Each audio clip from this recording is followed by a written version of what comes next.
ಕೆವನೆಲ್ಲ ಮೋದಿ ಕನ್ನಡಲಿ ಬೋಧಿಸುತ್ತ ಜನರ ವೇದಾಮತಿ ಕೇಳಿಸಿರುವ ಸಾವಿರ ಗುಣಿಗೆ ಮಣಿಯುವೆನು ಸಾವಿರ ಗುಣಿಗೆ ಮಣಿಯುವೆನು ನಿಜವನ್ನರಿಸುವ ನಿಜ ಗುಣಿಯ ಗ್ರಂಥವನ್ನು ನಿಜವಾಗಿ ನಿಜದೋಳ್ಮನ ಮೂಡರಿಸುವ ಸುಜನರಿಗೆ ನಿತ್ಯ ನಮಿಸುವೆನು ಸುಜನರಿಗೆ ನಿತ್ಯ ನಮಿಸುವೆನು ಬದ್ಧ ಜೀವರಿಗೆಲ್ಲ ಅದ್ವೈತ ಬೋಧಾಗಿ ಸುಡಲನಾಗಿ ಗೈದ ಸಿದ್ಧ ಸಿದ್ಧರುಡರಿಗೆ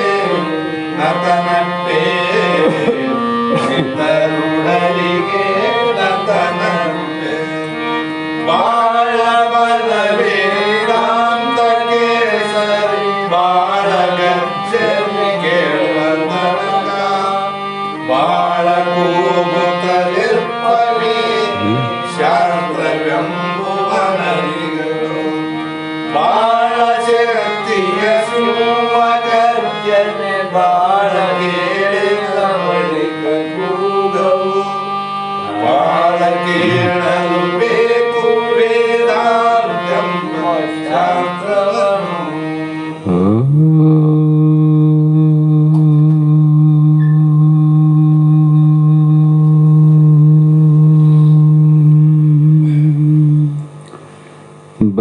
ಬ್ರಹ್ಮಾನಂದಂ ಪರಮಸುಖದಂ ಕೇವಲಂ ಜ್ಞಾನಮೂರ್ತಿಂ ದ್ವಂದ್ವಾತೀತಂ ಗಗನಸದೃಶ್ಯಂ ತತ್ವಮಸ್ಯಾದಿಲಕ್ಷ್ಯಂ ಏಕಂ ನಿತ್ಯಂ ವಿಮಲಮಚಲಂ ಸರ್ವಧಿ ಸಾಕ್ಷೀಭೂತಂ ಭಾವಾತೀತಂ ತ್ರಿಗುಣರಹಿತಂ ಸದ್ಗುರುಂ ತಂ ನಮಾಮಿ. ಸಿದ್ಧ ಸದ್ಗುರುಪಾದಾಬ್ಜಂ ಜನನೀ ಜನಕಸ್ತತ ತತ್ವೋಪದೇಶಕರ್ತಾರಂ ನತ್ವಾ ಭಕ್ತಿ ಪುರಸ್ಸರಂ. ಜಗದಾದಿ ಜಗದ್ಗುರು ಅದ್ವೈತ ಸಾರ್ವಭೌಮ ಭಕ್ತರ ಮುಕ್ತರ ಕಲ್ಪವೃಕ್ಷ ಕಾಮಧೇನು ಸಿದ್ಧಾರೂಢ ಮಹಾಸ್ವಾಮಿಗಳ ಶ್ರೀ ಪಾದಪದ್ಮಗಳಿಗೂ ಆರೂಢ ಜ್ಯೋತಿ ಶಿವಪುತ್ರ ಮಹಾಸ್ವಾಮಿಗಳ ಶ್ರೀ ಪಾದಗಳಿಗೂ ಶ್ರೋತ್ರಿಯ ಬ್ರಹ್ಮನಿಷ್ಠ ಬ್ರಹ್ಮಲೀನ ಸದ್ಗುರು ಬಸವಾನಂದರ ಚರಣ ಕಮಲಗಳಿಗೂ ಅನಂತ ಅನಂತ ದೀರ್ಘ ದಂಡ ಪ್ರಣಾಮಗಳನ್ನು ಸಮರ್ಪಿಸುತ್ತ ಸದ್ಗುರು ಸಿದ್ಧಲಿಂಗಪ್ಪ ತಾತ ಕಪಗಲ್ ಇವರನ್ನು ಮನದೋಳು ಧ್ಯಾನಿಸುತ್ತ ತಮ್ಮೆಲ್ಲರಿಗೂ ವಂದಿಸುತ್ತ ಈ ದಿನ ಶ್ರೀಮನ್ ನಿಜಗುಣ ಯೋಗಿಗಳ ವಿರಚಿತವಾದ ಪರಮಾರ್ಥ ಗೀತೆ ಎನ್ನುವ ಗ್ರಂಥದ 10ನೆಯ ನುಡಿ ಇಂದಿನ ಆಧಾರದ ವಿಷಯವಾಗಿದ್ದು, ನಿನ್ನೆ ದಿನ ಯಾವುದೇ ಭಿನ್ನವಿಲ್ಲದೆ ಅಭಿನ್ನ ಸ್ವರೂಪ ಪ್ರಾಪ್ತಿಯೇ ಮೋಕ್ಷ ಅಂತ ನಿನ್ನೆ ಹೇಳಿದರು. ಇವತ್ತು ಈ ಒಂದು ನಮ್ಮ ನಿಜವಾದ ಸ್ವರೂಪದ ಜ್ಞಾನ ಆಗುವವರೆಗೂ ವಾಸನೆಗಳು ಹೋಗೋದಿಲ್ಲ ಅಂತ. ಏನೋದಿಲ್ಲ, ವಸ್ತುಗಳು ಹೋಗಬಹುದು, ವಸ್ತುವಿನ ವಾಸನೆ ಹೋಗೋದಿಲ್ಲ. ಯಾವಾಗ ಹೋಗ್ತವಂದರೆ ನಮ್ಮ ನಿಜವಾದ ಸ್ವರೂಪದ ಜ್ಞಾನ ಆದ ಮೇಲೇ ವಾಸನೆಗಳು ಹೋಗುತ್ತವ, ಹೃದಯ ಗ್ರಂಥಿಗಳು ಛೇದ ಆಗ್ತಾವ. ಹೃದಯದ ಗ್ರಂಥಿ ಅಂತ ಕೇಳಿವಲ್ಲ ಮೊದಲೇ. ಆ ಕರ್ಮಗಳು ನಾಶವಾಗಿ ಹೃದಯ ಗ್ರಂಥಿ ಯಾವಾಗ ಹರಿತು ಅಂದರೆ ಅಲ್ಲಿ ಅನಂತ ಸಂಶಯಗಳಾವಲ್ಲ. ಸಂಶಯ ಭಾವ, ಅಸಂಭಾವ, ವಿಪರೀತ ಭಾವ, ಆ ಕರ್ಮಗಳು ನಾಶವಾಗಿ ದಗ್ಧಪಟದಂತೆ ಕರ್ತೃತ್ವವಿಲ್ಲದೆ ಆ ಜೀವನ್ಮುಕ್ತ ಬದುಕಿರ್ತಾನಂದರು. ದಗ್ಧಪಟದಂತೆ, ಸುಟ್ಟ ಬಟ್ಟೆಯಂತೆ. ಬಟ್ಟೆಗೆ ಬೆಂಕಿ ಹಚ್ಚಿ ನೋಡ್ರಿ, ಅದು ಎಷ್ಟು ಅಗಲ ಅದ, ಎಷ್ಟು ಉದ್ದ ಅದ, ಅದೇ ಪ್ರಕಾರ ಇರ್ತದ. ಸುಟ್ಟ ಮೇಲೆ ಇರ್ತದ ಅದೇ ಆಕಾರ, ಅದೇ ಅಗಲ, ಅದೇ ಉದ್ದ. ಆದರೆ ನೋಡಲಿಕ್ಕೆ ಬಟ್ಟೆ ಆಕಾರ ಕಂಡರೂ ಕೂಡ ಉಡಲಿಕ್ಕೆ ಬರೋದಿಲ್ಲ. ಮುಟ್ಟಿದ್ರೆ ಬೂದಿ ಆಗ್ತದೆ. ಅಂದರೆ ತನ್ನ ಬಟ್ಟೆಯ ಶೇಷತ್ವ ಏನು ಉಳಿದಿಲ್ಲ ಅಂತಲ್ಲಿ. ಹಾಗಾಗಿ ಉಳಿದಿಹುದು ಒಂದೇ ಸದ್ರೂಪಾಗಿ, ಬಳಿಕ ಅದರೊಳಗ ಬಗೆ ಪಿಸಿಯಾಗಿ, ತಿಳಿವಡೆ ಮೃಗ ತೃಷ್ಣೆಯ ಜಲದಂತೆ ಅಳಿವವು ಬಗೆಗಳು ನಿಜವು ಅರಿದಂತೆ, ಬಿಡುವವು ಹೃದಯ ಗ್ರಂಥಿಗಳೆಲ್ಲ, ಕೆಡುವವು ತೋರುವ ಸಂಶಯವೆಲ್ಲ, ತನುಜನೆ ಕರ್ಮ ಆವಳಿಯವೆಲ್ಲ, ಪುನರಾವೃತ್ತಿ ಭ್ರಮೆ ತನಗಿಲ್ಲ, ಪ್ರಾರಬ್ಧ ವಾಸನೆ ಉಳ್ಳನ್ನ, ಶಾರೀರ ವ್ಯಾಹೃತಿ ಇರ್ಪನ್ನ, ಭಾವಿಸಲಾತಂ ಬದುಕಿಹನಾಗಿ, ಜೀವನ್ ಮುಕ್ತನು ಎನಿಪನು ಆ ಯೋಗಿ. ಯಾರಿಗೆ ಜೀವನ್ ಮುಕ್ತ ಅಂತ ಅನ್ಬೇಕಂದ್ರೆ ಆ ಯೋಗಿ ಅಂದರು. ಆ ಯೋಗಿ ಅಂದರೆ ಏನರ್ಥ ಮಾಡೋದು? ಇಲ್ಲಿ ಉಳಿದಿಹುದು ಒಂದೇ. ಏನು ಉಳಿದದೀಗ? ಎಲ್ಲವನ್ನ ತಿಳಿದು ಅಳೆದು ಉಳಿದ ಉಳಿಮೆ ಏನಾದ ಅದೇ ಸ್ವಗತ ಸುಜಾತಿ ಭೇದ ರಹಿತವಾದ ಬ್ರಹ್ಮ ಒಂದೇ. ಹೌದಿಲ್ಲ? ಅದೇ ಸದ್ರೂಪವಾಗಿ ಅದೇನದ ಅಂದರೆ, ಸದ್ರೂಪ ಅಂದರೆ ಅಖಂಡೈಕ ರಸವಾಗಿ ಇರುವಂಥ ಅವಶೇಷವಾಗಿರುವುದು. ಶೇಷ ಏನಿಲ್ಲ, ಅವಶೇಷ. ಬಟ್ಟೆಗೆ ಬೆಂಕಿ ಹಚ್ಚಿದ ಮೇಲೆ ಬಟ್ಟೆಯ ಶೇಷ ಉಳಿದದೇನಲ್ಲಿ? ಬಟ್ಟೆಯ ಅವಶೇಷ ಉಳಿದದ. ಅವಶೇಷ ಬಳಸಲಿಕ್ಕೆ ಬರೋದಿಲ್ಲ, ಅದರಿಂದ ಕರ್ಮ ಮಾಡಕ್ಕೆ ಬರಂಗಿಲ್ಲ. ಅಂಗಿ ಹೊಲ್ಸಕ, ದೋತ್ರ ಉಡಕ, ಸೀರೆ ಉಡಕ್ಕೆ ಬರ್ತದೇನು? ಶೇಷ ಇದ್ರೆ ಬರ್ತಿತ್ತು, ಈಗ ಅವಶೇಷ ಆಗ್ಯದ. ಹಾಗೆಯೇ ಆ ನಿಜದಲ್ಲಿ ಅದೇ ನಮ್ಮೆಲ್ಲರ ನಿಜವಾದ ರೂಪ. ಆ ಬಗೆ ಆವಾಗ ನಮಗೆ ಏನಾಗ್ತದಂದರೆ, ಇಂಥ ವಸ್ತುವಿನ ಜ್ಞಾನವಾದ ಕೂಡಲೇ, ನನ್ನ ಸ್ವರೂಪದ ಜ್ಞಾನ ಆದ ಕೂಡಲೇ ಮನಸ್ಸು ಏನಾಗ್ತದ ಇರ್ತದ, ಅದು ಸುಳ್ಳಾಗಿರ್ತದೆ. ಅವರಲ್ಲಿ ಉಂಟು ಜ್ಞಾನಿಗಳಲ್ಲಿ ಮನಸ್ಸಾದ, ಬುದ್ಧಿಯಾದ, ಚಿತ್ತ, ಅಹಂಕಾರ, ಜ್ಞಾನೇಂದ್ರಿಯ, ಕರ್ಮೇಂದ್ರಿಯ ಎಲ್ಲ ಅವಿಲ್ಲ. ಎಲ್ಲ ಇದ್ರೂ ಕೂಡ ಅವರಿಗೆ ಮನಸ್ಸು, ಬುದ್ಧಿ, ಚಿತ್ತ, ಅಹಂಕಾರ ಹೇಗಾಗಿರ್ತಾವಂದರೆ ಅವಶೇಷ ಅಂತ. ಶೇಷ ಇರೋದಿಲ್ಲ. ಅದಕ್ಕೆ ಅವರಿಗೆ ಅಹಂಕಾರನೂ ಇಲ್ಲ, ಅಭಿಮಾನೂ ಇಲ್ಲ. ನಾ ಕನಿಷ್ಠ ಅಂತೂ ಇಲ್ಲ, ಶ್ರೇಷ್ಠ ಅಂತೂ ಇಲ್ಲ. ಜ್ಞಾನಿಗಳಲ್ಲಿ ಯಾಕೆ ಹೋಗ್ಯವಂದರೆ ಅವು ಮಿಥ್ಯೆ ಆದದಕ್ಕೆ. ಬ್ರಹ್ಮ ಸತ್ಯ, ಬ್ರಹ್ಮನಲ್ಲಿ ವಾವೇನು? ಮನ, ಬುದ್ಧಿ, ಚಿತ್ತ, ಅಹಂಕಾರ ಆದೇನು? ಇಲ್ಲ. ಕಾರಣ ಮರಳು ಭೂಮಿಯಲ್ಲಿ ತಿಳಿವಡೆ ಮೃಗತೃಷ್ಣೆಯ ಜಲದಂತೆ ಅಳಿವವು ಬಗೆಗಳು ನಿಜವ ಅರಿದಂತೆ. ಯಾವ ಮರುಭೂಮಿಯಲ್ಲಿ ಸೂರ್ಯನ ಬಿಸಿಲಿನಿಂದ ತೋರುವ ಮೃಗಜಲ ಅಂತ ಕರಿತೇವಲ್ಲ. ಮೃಗಜಲ ಅಂದರೆ ಮೃಗಗಳಿಗೆ ಮರುಭೂಮಿಯಲ್ಲಿ ಸುಡುವ ಎರೆ ಭೂಮಿಯಲ್ಲಿ ನೀರಿನ ಹೊಳೆ ಇರ್ದಂಗೆ ಕಾಣ್ತದೆ ಅವಕ್ಕೆ. ಅಷ್ಟು ಉಷ್ಣವಾದ ಭೂಮಿಯಲ್ಲಿ ತಂಪಾದ ನೀರು ಹರಿದಂಗೆ ಕಾಣ್ತದೆ. ಬೇಸಿಗೆಯಲ್ಲಿ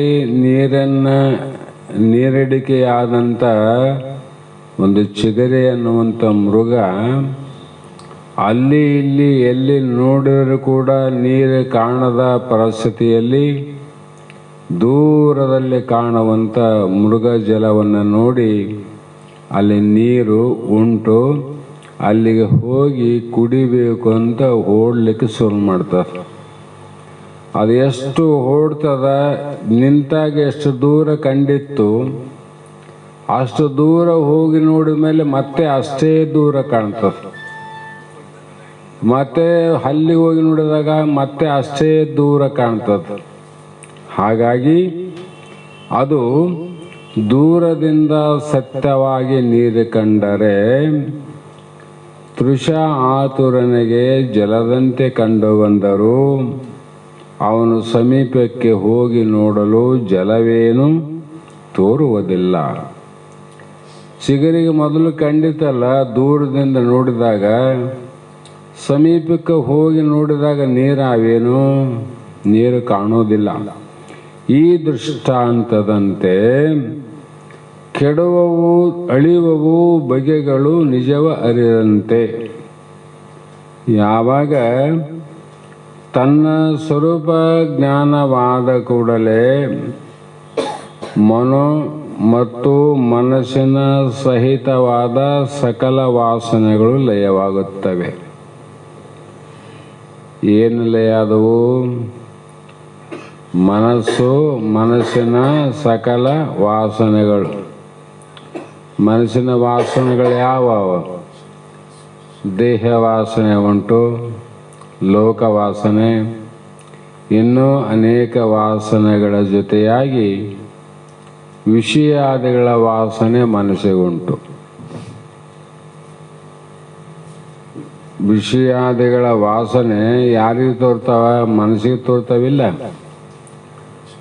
ಅದಕ್ಕಾಗಿ ಇಂದ್ರಿಯಾಣ ಮನೋನಾಥ ಅಂದರು. ಸಕಲ ಇಂದ್ರಿಯಗಳ ಮುಖಾಂತರ ಸರ್ವ ವಿಷಯಗಳನ್ನು ತಿಳಿಯುವುದು ಯಾವುದು ಅಂದರೆ ಮನಸ್ಸು. ಆ ಮನಸ್ಸೇ ಲಯ ಆದಮೇಲೆ ಮನಸ್ಸಿನ ವಾಸನೆಗಳು ಕೂಡ ಲಯ ಆಗ್ತವಿಲ್ಲ.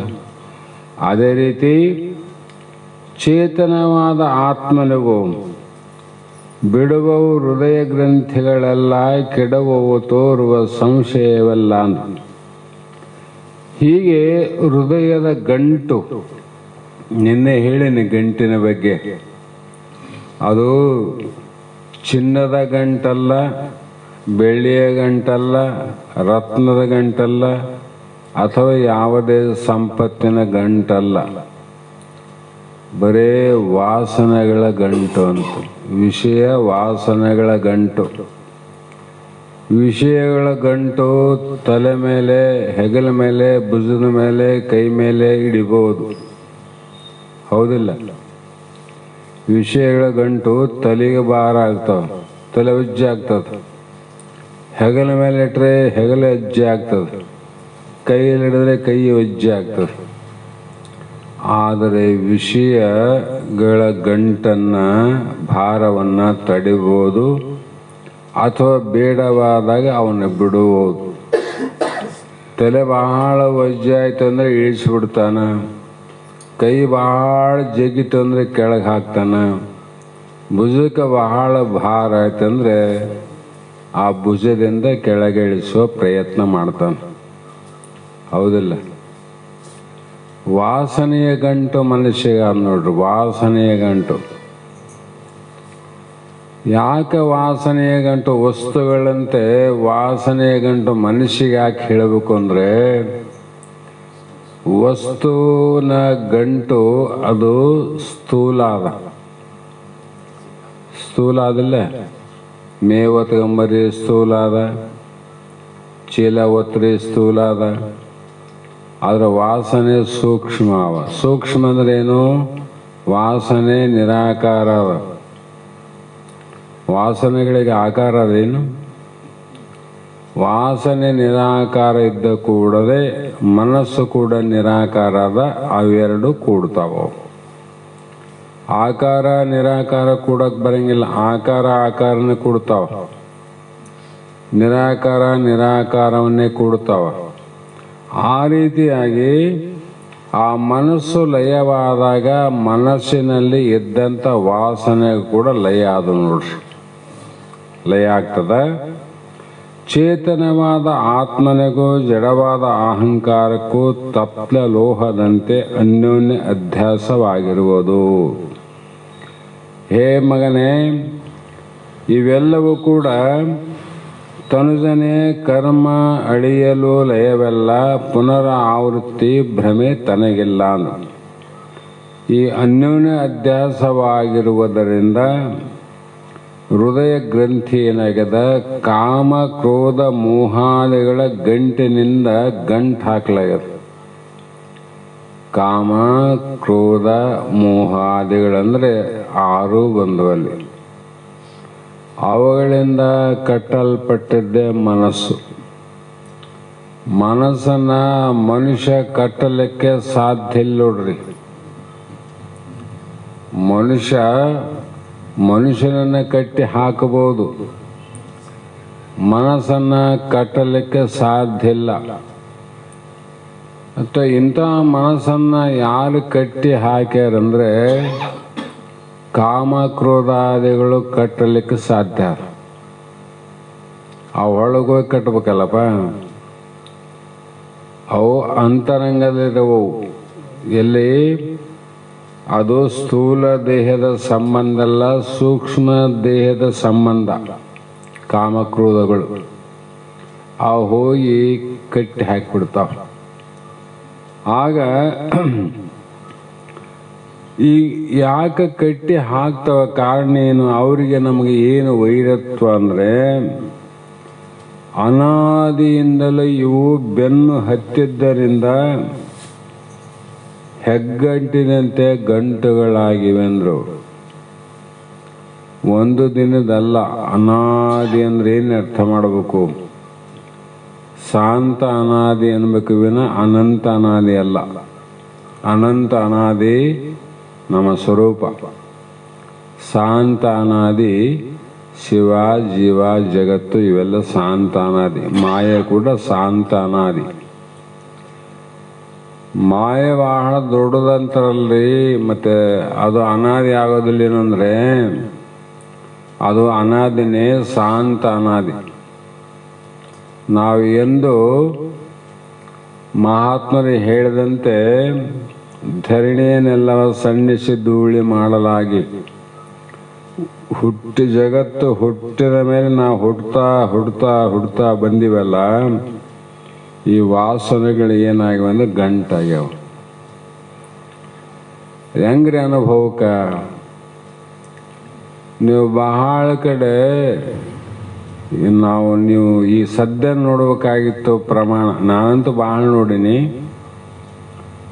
ಇಲ್ಲಿ ಶರವಣ್ಣ ಅಂತಿದ್ದ, ಆತನಿಗೆ ಇಂಜೆಕ್ಷನ್ನು ಮಾಡಿದ ಜಾಗದಲ್ಲಿ ಇಂತಿಂಥ ಗಂಟಾಗಿ ಆ ಗಂಟು ಹೊಡೆದು ಹುಳ ಬಿದ್ದು ಒಳಗೆ. ನೀವು 1 ಇಂಜೆಕ್ಷನ್ ಮಾಡ್ರೆ ಗಂಟಾಗ್ತವೆ, 2 ಮಾಡ್ರೆ ಆಗೋದಿಲ್ಲ, 10 ಮಾಡಿದ್ರೆ ಆಗೋದಿಲ್ಲ. ಹಿಂಗೆ ಬೆಳೀತಾ ಹೋದಂಗೆಲ್ಲ ಅವೇನಾಗ್ತಾವ ಅಂದ್ರೆ ಗಂಟಾಗ್ತಾವ. ಸದ್ಯ ವರ್ತಮಾನ ಕಾಲದಲ್ಲಿ ಈ ಗಂಟನ್ನು ಪ್ರತ್ಯಕ್ಷ ನೋಡ್ಬೇಕಾಗಿದ್ರೆ ನಮ್ಮ ನೀರ್ಮಾನಿ ಶ್ರೀಮಠದ ಗುರುಗಳಾಗಿರತಕ್ಕಂಥ ಯಲ್ಲಪ್ಪ ಯಜಮಾನ ಅವರ ಪತ್ನಿ, ಅವ್ರ ಹೆಂಡತಿ ಹೇಳಲ್ಲ, ಮೊನ್ನೆ ಮಠಕ್ಕೆ ಬಂದಿದ್ರು, ನೋಡಿದ್ರೆ ನೀವು? ಅಲ್ಲಿ ಕೈ ತೋರಿಸೋಮಂದೆ ನಾನು, ಎಲ್ಲರಿಗೂ ತೋರಿಸು ಕೆಮ್ಲಾಪುರದವರಿಗೆ ಅಂತ. ಆ ಇಂಜೆಕ್ಷನ್ ಮಾಡಿದ ಜಾಗದಲ್ಲಿ ಇಂತಿಂತ ಗಂಟಾಗ್ಯಾವ. ಯಾಕಾಯ್ತ್ರಿ ಅಂದರೆ ಸುಮಾರು 7 ವರ್ಷದಿಂದ ವಾರಕ್ಕೆ 2 ಸಲ ಡಯಾಲಿಸಿಸ್ ಮಾಡಿಸ್ತಾರ ಮಕ್ಕಳು. ಎಷ್ಟು ದಿನ? 7 ವರ್ಷದ ಪರ್ಯಂತರ ಇವತ್ತಿಗೂ ಕೂಡ ವಾರಕ್ಕೆ 2 ಸಲ ರಾಯಚೂರಿಗೆ ಬರಬೇಕು, ಡಯಾಲಿಸಿಸ್ ಮುಗಿಸಬೇಕು, ಮತ್ತೆ ಮನೆಗೆ ಹೋಗ್ಬೇಕು. ಆ ಪರಿಸ್ಥಿತಿ ಯಾಕಾಯ್ತಂದ್ರೆ ಒಂದು ದಿನದ ಇಂಜೆಕ್ಷನ್ನಿಂದಲ್ಲ, ಅದು ಬಹಳ ದಿನಗಳಿಂದ ಅನಾದಿಯಿಂದ ಏನಾಯಿತು, ಗಂಟಾದ ನೋಡ್ರಿ. ಅದರಂತೆ ನಾವು ಕೂಡ ಅನಾದಿ ಜನ್ಮದ್ದೇನಾಗ್ಯದ, ಮನುಷ್ಯನಲ್ಲಿ ಗಂಟಾಗಿದೆ. ಈಗ ಆ ಗಂಟನ್ನು ಕಳಿಬೇಕಾದ್ರೆ ಗಡ್ಡೆ ಆಗ್ಬೇಕು, ಗಡ್ಡೆ ಆದಮೇಲೆ ಒಡೆದು ಹೋಗ್ಬೇಕದು, ಇಲ್ಲಾಂದರೆ ಸುಮ್ಮನೆ ಹೋಗೋದಿಲ್ಲ ಅದು. ಹಾಗೆ ಇಲ್ಲಿ ಗಂಟುಗಳೆಲ್ಲ ಹರಿದು ಹೋಗುವವು ಯಾವಾಗ ಎಲ್ಲ ಸಂಶಯಗಳು ನಿವೃತ್ತಿ ಆದಾಗ. ಅವು ಯಾವುವು ಸಂಶಯ ಅಂದರೆ, ಆತ್ಮನು ದೇಹಾದಿಗಳಿಗೆ ಭಿನ್ನನು ಅಭಿನ್ನನು. ಆತ್ಮ ನೀನಂತೆ ಹೇಳಿದ ಗುರುಗಳು ಶಾಸ್ತ್ರಾದಿಗಳು ಶ್ರವಣ ಮಾಡಿದವು. ಮತ್ತು ಆತ್ಮ ದೇಹಕ್ಕಿಂತ ಭಿನ್ನನು ಅಥವಾ ಅಭಿನ್ನನು? ಸಂಶಯ ಬಂದದ. ನೀನು ಆತ್ಮ ಅಂದರೆ ದೇಹವೇ ಆತ್ಮನು ಅಥವಾ ದೇಹಕ್ಕಿಂತ ಬೇರೆ ಆನು ಅನ್ನುವುದು. ಮತ್ತೆ ಇಲ್ಲಿ ಭಿನ್ನ ಅಂತ ಹೇಳಿದರೆ ಆತ್ಮ ದೇಹಕ್ಕಿಂತ ಬೇರೆನೇ ಆನ. ಮಗ ಆನಂದ್ರೆ ತಂದೆಕ್ಕಿಂತ ಬೇರೆ ಆನಿಲ್ಲ, ತಂದೆ ಕೂಡ ಕೂಡ್ಯಾನ, ಕೂಡಿರೋಕೆ ಬರಂಗಿಲ್ಲ. ಮಗ ಅಂದಮೇಲೆ ಬೇರೆನೇ ಇರ್ತಾನೆ. ಇಲ್ಲಿ ಆ ಬ್ರಹ್ಮಸ್ವರೂಪ ಆತ್ಮನೇ ಅಂತನ್ಲಿ, ಅಥವಾ ಆ ಬ್ರಹ್ಮನೇ ಪರಮಾತ್ಮನೇ ಜೀವಾತ್ಮ ಅಂತ ಹೇಳಿ ಗುರುಗಳು. ಅಂದರೆ ಪರಮಾತ್ಮನಕ್ಕಿಂತ ಇವನು ಭಿನ್ನ ಬೇರೆ ಆನಂತ ಹೇಳಿದ್ರೆ ದೋಷ ಬರ್ತದಿಲ್ಲ. ಮತ್ತೆ ಆತ ಅಭಿನ್ನ ಅಂತ ಒಪ್ಪಿರೆ ಆತ ಕರ್ತನೋ ಅಕರ್ತನೋ? ಅವನು ಏನಾದರೂ ಕರ್ಮ ಕಾರ್ಯ ಮಾಡ್ತಾನೋ, ಕರ್ಮ ಮಾಡೋದಿಲ್ಲ.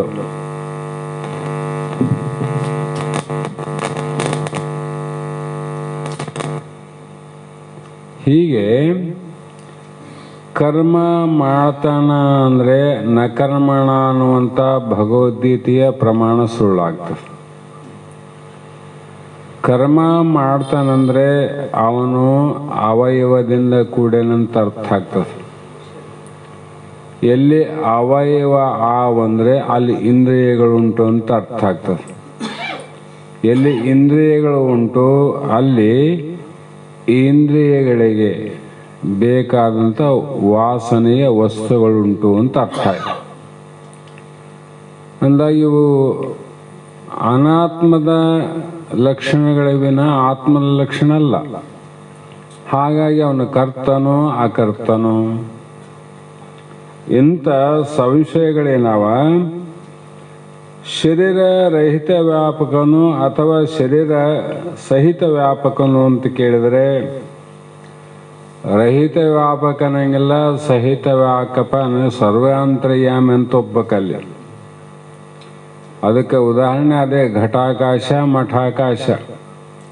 ಆ ಆಕಾಶ ಮಠದ ಸಹಿತ ಆದನು ರಹಿತ ಆದನು? ಸಹಿತನೇ ಆದ.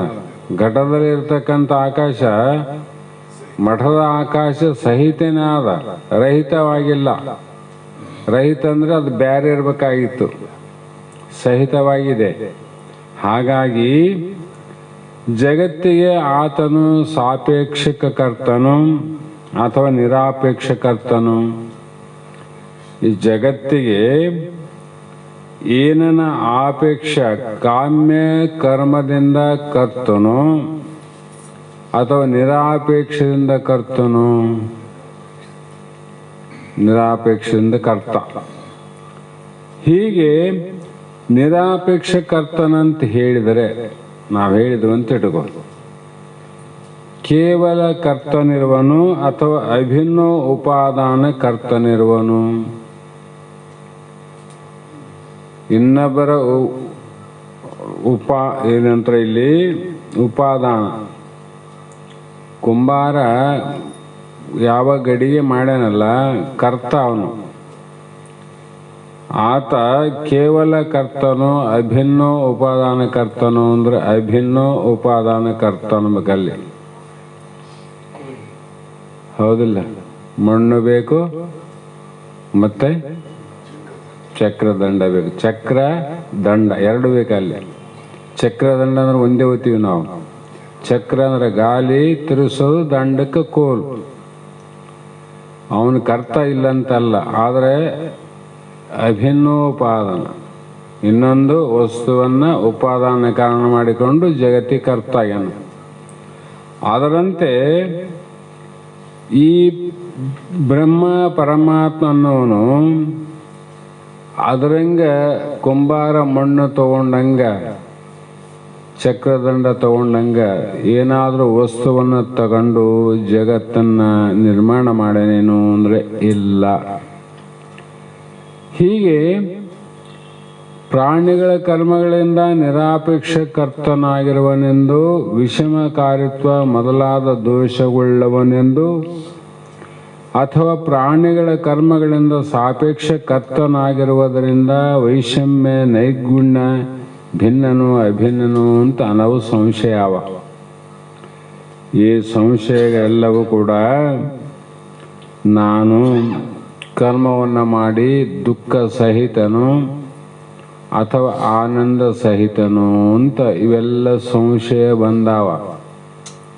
ಈ ಎಲ್ಲ ಸಂಶಯಗಳಿಗೆ ಬ್ರಹ್ಮಾತ್ಮನ ಸ್ವರೂಪಗಳಾವವು. ಇವು ಅಚಿಪದದ ಸಂಶಯಗಳು. ಇವೆಲ್ಲ ಸಂಶಯಗಳು ನಾಶ ಆಗ್ತವೆ. ಯಾವಾಗ ನಾಶ ಆದವು? ಜ್ಞಾನಾಗ್ನಿ ಭಸ್ಮಾಣಿ ಕರ್ಮ ಕುರುತೋ ಅರ್ಜುನ. ಸರ್ವಕರ್ಮ ಎಲ್ಲ ಕರ್ಮಗಳು ನಾಶ ಆದವು. ಯಾವಾಗ? ಜ್ಞಾನ ಅಗ್ನಿ ಆದಾಗ. ಕರ್ಮದ ಅಗ್ನಿಗಳು ಹೆಂಗವ ಅಂದ್ರೆ ಕಟ್ಟಿಗಿದ್ದಂಗ. ಕಟ್ಟಿಗೆ ಬೇಕೆಲ್ಲ ಬೆಂಕಿ ಹತ್ತಕ. ಉಪಾಸನ ಹೇಗಾವಂದ್ರೆ ಅವು ಸ್ವಲ್ಪ ಎಣ್ಣೆ ಇದ್ದಂಗ. ಅವು ಟುಸು ಟುಸು ಟುಸು ಅಂತ ಹಂಗೆ ಇರ್ತಾವ. ಅದಕ್ಕೆ ಬೆಂಕಿ ಹತ್ತಿತ್ತಂದ್ರೆ ಎಲ್ಲ ನಾಶ ಆಗ್ತವೆ. ಎಣ್ಣೆ ನಾಶ ಆಯಿತು, ಕಟ್ಟಿಗೆ ನಾಶ ಆಯಿತು, ಆಮೇಲೆ ಮುಂದಿನ ಕೆಲಸ ಆಯಿತು. ಏನಾಯ್ತು ಕೆಲಸ? ಅಡಿಗೆ ಆಯ್ತಿಲ್ಲ. ಮತ್ತು ಬೆಂಕಿ ಹತ್ತಲಾರ್ದ ಟುಸ್ಸು ಟುಸ್ಸಿದ್ದರೆ ಕಟ್ಟಿಗೆನೂ ಸುಳ್ಳಲಿಲ್ಲ, ಅಡಿಗೆನೂ ಆಗಲಿಲ್ಲ. ಅದು ಯಾವುದರಿಂದ ಆಗ್ತದೆ? ಜ್ಞಾನಾಗ್ನಿಯಿಂದ. ಇವು ನಾಶವಾದಾಗ ಸಂಚಿತ ಪ್ರಾರಬ್ಧ ಆಗಾಮಿಗಳೆಂಬ ಇವೆಲ್ಲ ಸಂಶಯಗಳು ಕರ್ಮಗಳು ನಾಶ ಆಗ್ತವೆ. ಸಂಚಿತ ಅಂದರೆ ಯಾವಾಗೊಂದು ಹಿಂದಿಂದು, ವರ್ತಮಾನ ಅಂದರೆ ಈ ಸದ್ಯದ್ದು, ಆಗಾಮಿ ಅಂದರೆ ಮುಂದಿಂದು. ಇವು ಮೂರು ನಾಶ ಆಗ್ತವಂತ ಬರೆದಾರ. ಸೂರ್ಯೋದಯವಾದ ಕೂಡಲೇ ಕತ್ತಲೆ ಕಳೆದಂತೆ. ಸೂರ್ಯ ಉದಯ ಆದಮೇಲೆ ಕತ್ತಲು ಒಂದು ತಾಸು ಬಿಟ್ಟು ಆಗ್ತದೇನು?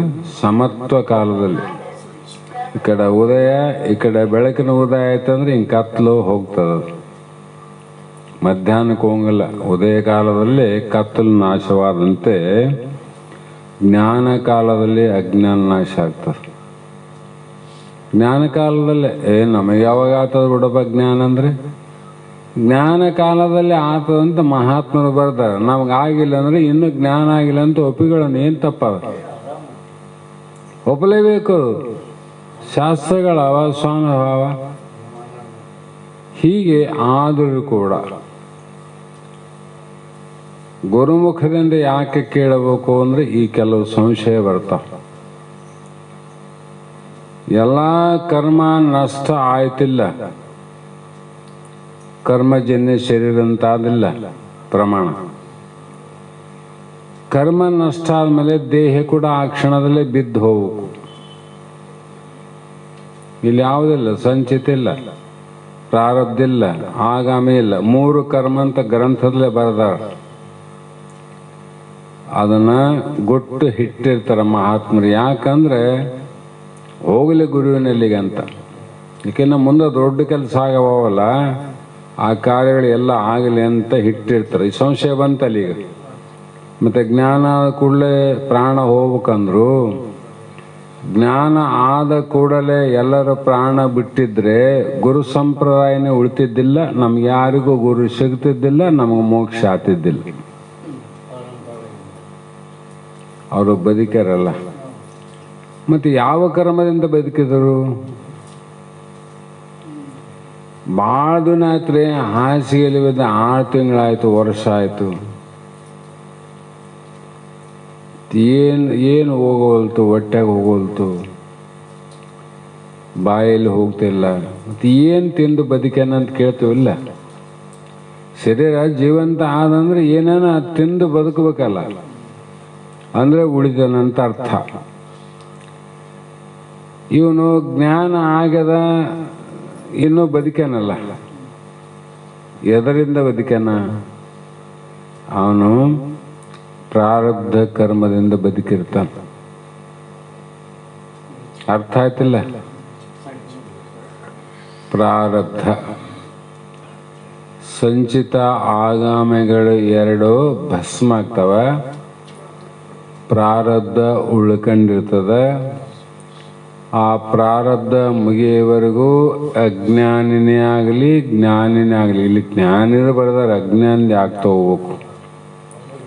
ಜ್ಞಾನ ಆದ ಮೇಲೆ ಕೂಡ ಅವರು ಶರೀರದಿಂದ ಲೋಕದಲ್ಲಿ ಜೀವಂತವಾಗಿ ಬದುಕಿರ್ತಾರೆ. ಅದು ಯಾವಾಗ ಮುಗಿತು ಆ ಕ್ಷಣದಲ್ಲಿ ಅವರು ದೇಹ ಬಿಡ್ತಾರೆ ನೋಡ್ರಿ, ದೇಹ ಬಿಡದೆ. ಹಾಗಾಗಿ ಇಲ್ಲಿ ಜ್ಞಾನೋತ್ತರ ಕಾಲದಲ್ಲಿ ಕರ್ತೃತ್ವವಿಲ್ಲದೆ ಅಕಸ್ಮಾತ್ ಸಂಭವಿಸಿದ ಜ್ಞಾನ ಆದ ಲಕ್ಷಣದಲ್ಲಿ, ಜ್ಞಾನ ಆದ ಮೇಲೆ ಸಂಭವಿಸೋದು ಬೇರೆ, ಜ್ಞಾನ ಆಗೋದಕ್ಕಿಂತ ಪೂರ್ವದಲ್ಲಿ ಆದದ್ದು ಬೇರೆ. ನಾವಾಗಲಿ ನೀವಾಗಲಿ ಜಗತ್ತಿನ ಜನಗಳೆಲ್ಲವೂ ಕೂಡ ಮರೆವೆಯಲ್ಲಿ ಅಜ್ಞಾನ ಕಾಲದಲ್ಲಿ ಯಾವುದೋ ಕರ್ಮವನ್ನು ಮಾಡಿದಾಗ ಪಾಪ ಆಗಿರ್ತದ, ಪುಣ್ಯ ಆಗಿರ್ತದ, ಆಗಲೇಬೇಕಲ್ಲ. ಯಾವಾಗ? ಜ್ಞಾನ ಆಗೋದಕ್ಕಿಂತ ಪೂರ್ವದಲ್ಲಿ. ಈಗ ಜ್ಞಾನ ಆಗ್ಯದ. ಜ್ಞಾನ ಆಗ್ಯದ ಯಾವ ಅಂದ್ರೆ ವರ್ತಮಾನ ಕರ್ಮದಿಂದ. ಸಂಚಿತ ಆಗಮಿಲ್ಲ, ವರ್ತಮಾನ ಬದುಕೇನ. ಅಂಥವರು ಕೂಡ ಅಕಸ್ಮಾತ್ ಕರ್ಮ ಕಾರ್ಯದಿಂದ ಅವರು ಕರ್ಮ, ದೇಹ ಆದಮೇಲೆ ಕರ್ಮ ಮಾಡಬೇಕಲ್ಲ. ಆವಾಗ ಅವನಿಗೆ ಒಳ್ಳೆಯದು ಆಯಿತು ಅಂದರೆ ಪುಣ್ಯ ಆಗಿರ್ತದ, ಕೆಟ್ಟದಾದರೆ ಪಾಪ ಆಗಿರ್ತದ, ಆಗಲೇಬೇಕಲ್ಲ. ಆ ಪಾಪ ಪುಣ್ಯಗಳಿಗೋಸ್ಕರ ಮತ್ತೆ ಹುಟ್ಟಬೇಕಲ್ಲ ಅಂತ ವಿಚಾರ ಮಾಡಿದರೆ ಅವ್ರ ಮಹಾತ್ಮರು ಕೇಳಿರಿ, ಪುಣ್ಯ ಪಾಪಗಳು ಯಾರಿಗೆ ಕೊಟ್ಟು ಹೋಗ್ತಾರ ಬಹಳ ಲಕ್ಷ್ಯದ ಇಟ್ಟಿದ್ದಾರೆ. ಅವ್ರ ಸಂಘದಿಂದ ನಮಗೇನು ಸಿಕ್ತ್ರಿ, ಏನು ಸಿಕ್ತಿ ಅಂದರೆ ಅದು ಪಡ್ಕೊಂಬೋದು ನಮ್ಮ ಕೈಯಲ್ಲ. ಅದು ಜ್ಞಾನಿಗಳಲ್ಲಿ ಪಡೆಯುವಂಥದ್ದು ನಮ್ಮ ಕೈಯಲ್ಲಿ ಆದವಿನ ಅವ್ರ ಕೈಯಲ್ಲಿಲ್ಲ. ಆ ಪುಣ್ಯಗಳನ್ನು ಸ್ತುತಿ ಮಾಡಿದೆ, ಮಹಾತ್ಮನನ್ನು ಸ್ತುತಿಸಿದೆ ಅಂದರೆ, ಸ್ತೋತ್ರ ಮಾಡಿದಿ, ಆತನ ಕೊಂಡಾಡಿದಿ, ಆತನ ಪಾದಕ್ಕೆ ಬಿದ್ದಿ ಅಂದರೆ ಆತ ಅಕಸ್ಮಾತ್ ಮಾಡಿದ ಪುಣ್ಯ ಎಲ್ಲವೂ ಕೂಡ ನಮಗೆ ಕೊಡ್ತಾರ. ನೀ ಕೇಳದ ಬೇಕಾಗಿಲ್ಲ. ಮತ್ತೆ ಅಕಸ್ಮಾತ್ ಮಾಡಿದ ಪಾಪಗಳಿದ್ರೆ ಯಾರ ನಿಂದೆ ಮಾಡ್ತಾರ? ಮೊನ್ನೆ ಹೇಳಿನಲ್ಲ, ಗುರುವಿನ ಬಿಟ್ಟು ಆಡಿಕೊಳ್ಳುವವರಿಗೆ, ಗುರುವೇ ನಾನಂತ ಹೇಳಿಕೊಳ್ಳುವವರಿಗೆ, ಗುರುವಿನ ಮಾತುಗಳನ್ನು ನನ್ನ ಮಾತಂತ ಹೇಳಿಕೊಳ್ಳುವವನಿಗೆ ಗುರು ಪರಶಿವನೆಲ್ಲ ನರನು ಎಂಬುವನಿಗೆ ಇದು ಯೋಗ್ಯವಲ್ಲ ಅಂದ್ರು. ಎಷ್ಟು ತಗೊಂಬಿಟ್ರೆ ಸಾಕು. ಎದುರಿಗೆ ಆಡೋದು ಬೇರೆ, ಗುರು ಇಲ್ಲದಾಗ ಆಡೋದು ಬೇರೆ. ಇದೇನಾಯ್ತು? ಪಾಪಕ್ಕೋಯ್ತು ಪುಣ್ಯಕ್ಕೋಯ್ತು? ಪಾಪಕ್ಕೋಯ್ತಲ್ಲ. ಅಂದ್ರೆ ನಾವು ಗುರುಪಾದಕ್ಕೆ ಬಿದ್ದು ಶಾಸ್ತ್ರ ಕೇಳಿ ಎಲ್ಲ ಮಾಡಿ ಏನು ತಗೊಂಡಿವಿ? ಪಾಪನ ತಗೊಂಡಿವಿ. ನಂದು ಮೊದಲದು ಹಂಗಿತ್ತು, ಅವ್ರದ್ದಿಷ್ಟು ಪಡ್ಕೊಂಡಿವಿ. ಬಡ್ಡಿ ಚಕ್ರ ಬಿಡ್ಡೆ ಅದು ಆಗಬೇಕಲ್ಲ. ಹಾಗಾಗಿ ಇಲ್ಲಿ ಯಾವಾಗ ವರ್ತಮಾನದಲ್ಲಿ ಭೋಗ ಕೊಡುವುದಕ್ಕೆ ಉದ್ಯುಕ್ತವಾದ ಪ್ರಾರಬ್ಧ ಕರ್ಮವು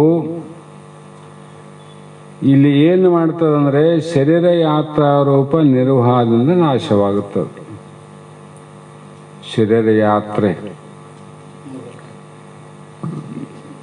ಅದರ ಆಯುಷ್ಯ ಎಷ್ಟು ಆದ ಅದು ಮುಗಿಯವರಿಗೆ ಅಂತ ಅರ್ಥ. ಒಬ್ಬ ಬೇಡ ಹೊಂಟಾನ, ಅವನ ಕಣ್ಣಿಗೆ ಒಂದು ಬೇಟೆ ಕಣ್ಣಿಗೆ ಬಿದ್ದಾದ. ಬೆನ್ನಿಗೆ ಇದ್ದಂಥ ಯಾವ್ದು ಬಿಲ್ಲನ್ನು ತಗೊಂಡು ಅದಕ್ಕೊಂದು ಬಾಣವನ್ನು ಹೂಡಿ ಅದಕ್ಕೆ ಬಿಟ್ಟ. ಯಾವುದಕ್ಕೆ? ಬೇಟೆಗಾಗಿ ಬಿಟ್ಟ. ಅದು ಎಷ್ಟು ದೂರ ಹೋಗಿ ಬೀಳ್ತದ? ಬೇಟೆಗೆ ಬೀಳ್ತದೋ ಇಲ್ಲ ಆ ಪ್ರಶ್ನೆ ಬೇರೆ. ಎಷ್ಟು ದೂರ ಹೋಗ್ತದ ಅದು? ನೀನು ಭುಜಬಲದಿಂದ ಅದೇನು ಸಿಂಹ ಏನಂತಾರ ಅದನ್ನು ಎಷ್ಟು ಬಿಗುವಾಗಿ ಹೆಳೆದು ಬಿಡ್ತಿದ್ದಿ, ನಿನ್ನ ಶಕ್ತಿ ಎಷ್ಟು ಅದ್ರಾಗ ಬಂದದ ಅಷ್ಟು ದೂರ ಹೋಗಿ ಬಿದ್ದು ಬಿಡ್ತದ. ಏನು ಸ್ವಲ್ಪ ಮುಂದೋದ್ರೆ ಬೇಸಿತ್ತು ಅಂದ್ರೆ ಬಿಡಂಗಿಲ್ಲ, ಇಲ್ಲೇ ಬೀಳ್ಬೇಕಾಗಿದ್ದು ಬಿಡಂಗಿಲ್ಲ. ಯಾಕಂದ್ರೆ ಅದ್ರಾಗ ವೇಗ ಎಷ್ಟಾದ ಅಲ್ಲೇ ಹೋಗಿ ಮುಟ್ತದ. ಅದಕ್ಕಾಗಿ ನಮ್ಮ ಪ್ರಾರಬ್ಧ ಯಾತ್ರಾ ಭೋಗ ಇಲ್ಲದ ಅಷ್ಟು ದಿನ ಹೋಗಿ ಅದು ಬೀಳ್ತದ. ಲಕ್ಷ ಹಿಡ್ರಿ, ಅದು ಇಲ್ಲೇ ಬೀಳ್ಬೇಕು ಅಲ್ಲೇ ಬೀಳ್ಬೇಕಂದ್ರೆ ಬೀಳಂಗಿಲ್ಲ ಬಾಣ. ಮತ್ತು ನಾವು ಅಜ್ಞಾನಿಗಳು ಜ್ಞಾನಿಗಳ ಶರೀರ ಇಲ್ಲೇ ಬಿಡ್ಬೇಕಾಯ್ತು ಅಲ್ಲೇ ಬಿಡ್ಬೇಕಾಯ್ತು ಅಂತ ವಿಚಾರ ಮಾಡ್ತೀವಲ್ಲ. ಮತ್ತು ಅಜ್ಞಾನ ಅಂತಿದ್ದು ಜ್ಞಾನ ಅಂತಿದ್ದು ಶಾಸ್ತ್ರ ಪಕ್ಕ ಕೇಳಬೇಕು.